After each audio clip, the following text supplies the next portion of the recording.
Each year, Brighton and Hove City Council's planning enforcement officers receive hundreds of inquiries from residents concerned about changes being made to properties or construction work in the city.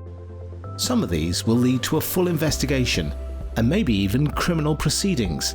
However, many others will not be taken forward or can be resolved quickly and amicably. In this video, we'll explain where we can help and where we can't. Most complaints and investigations carried out by the enforcement team fall into these main groups. Buildings and extensions which are built without planning permission or work which deviates from the planning permission. Work carried out to listed buildings without consent or poorly maintained listed buildings. Advertisements that do not have consent. Untidy land and poorly maintained buildings. And change of use. Let's have a detailed look at each one.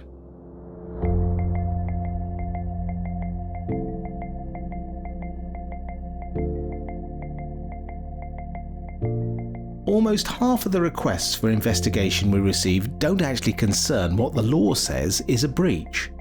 This is usually because there's legislation which identifies what qualifies as permitted development. This allows homeowners and some businesses to extend and change their premises without requiring planning permission. If works are permitted development, then the council cannot take enforcement action, even if the work may be causing harm to a neighbour. Other reasons why enforcement action may not be taken include that the development hasn't taken place yet in legal terms, and that changes are minor and not classed as development. Sometimes work that required planning permission but has been completed for a certain length of time has become immune from enforcement action.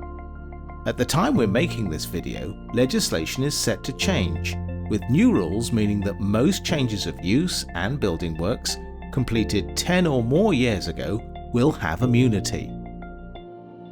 However, this immunity doesn't extend to unauthorised work to listed buildings, which have different legislation. If our investigation concludes that there's no breach of the rules, we're not able to consider the harm being caused or ask for changes to be made. We understand that residents are often disappointed when we look into a matter and decide that there's no breach, but our decisions can and are looked at by independent bodies, and so we must ensure that we've followed the correct procedures. Planning is often complex, and when making their decisions, enforcement officers will often refer to similar cases which have been considered by the courts for guidance. We will always try our best to explain the legal framework in which we work to you if you have made a complaint.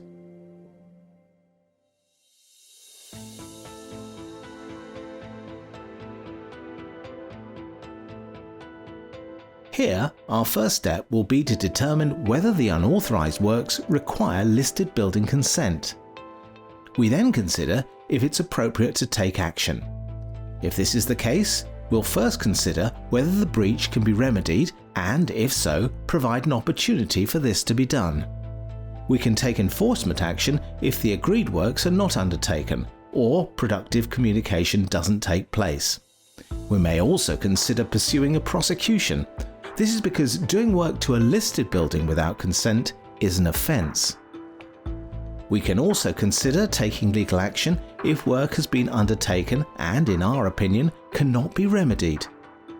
The same applies if unauthorised works to a listed building are undertaken in the knowledge that it is a breach and permission is not obtained prior to undertaking the works.